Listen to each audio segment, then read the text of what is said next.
Shabbat Shalom, Good Shabbos.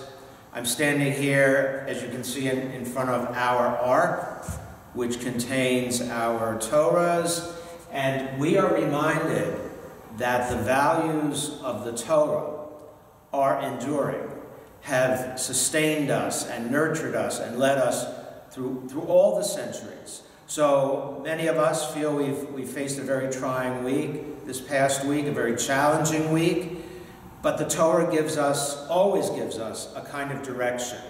Our sanctuary, by the way, the fact that a sanctuary is called a sanctuary means a safe place, a secure place, a place you can come and be loved and cared for, and that is what we do. And hopefully this Friday night you will come here and join us for so many different observances, including Kristallnacht. I'm recording this on November 9. It was a very long day and night of destruction throughout Germany and Austria. Hundreds and hundreds of synagogues were totally destroyed and burned to the ground. I wanted to show you, this is a poster, and most of you are not familiar with this, but it's really speaking volumes to me on this day. It talks about this department store.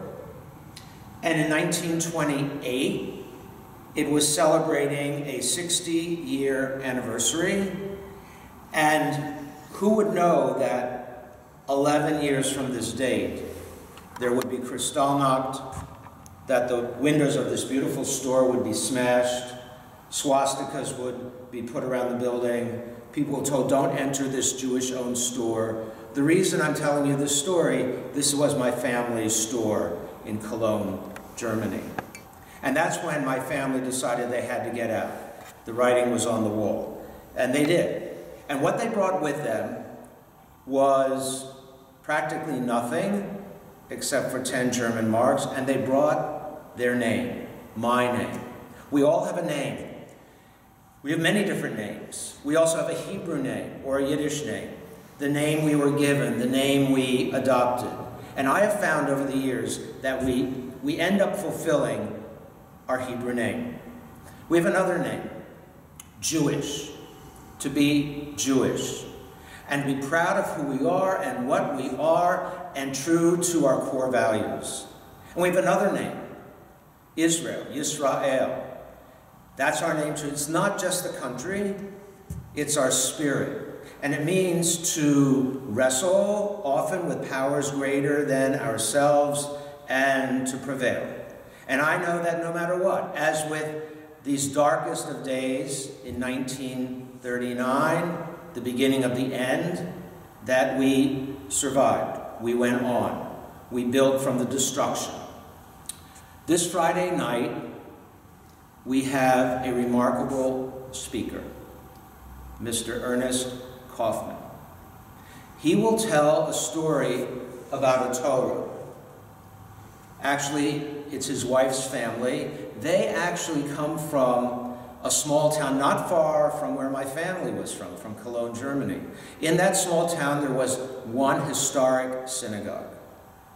And his wife and family managed to take out one of the scrolls and hide it.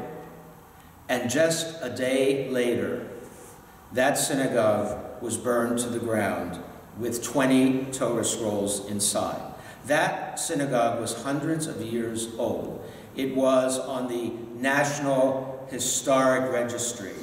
And to make it even worse, they forced members of the Jewish community to pour the gasoline and to light the fire that destroyed all the Torahs and the synagogue. You will hear Friday night what happened to that Torah scroll and where it is now.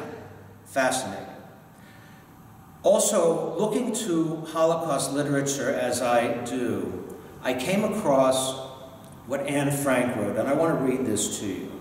She wrote, in the midst of her isolation, think of all the beauty that is still around us. And she said, and be happy. So I'm thinking of all the beauty that is still around us. And what comes to me, the beauty that is around us is our community. Because when it comes down to it, it's not about Republican or Democrat or independent. It's not about blue states and red states. It's about being a community, a Jewish community, an American community, and we draw strength from one another. So on Friday night, please join us, because we're going to hear the story of the past, the lessons of the past, and we need to draw closer as we begin to heal, and there will be prayers of healing.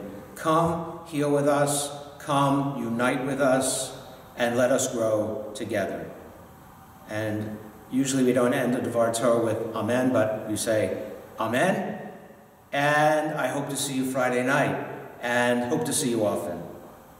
And the service is at 7:30, and there is a Tad Shabbat at 6 o'clock, followed by a dinner. So all ages will be here in the temple, and all ages really are in need of a positive message. Shabbat Shalom.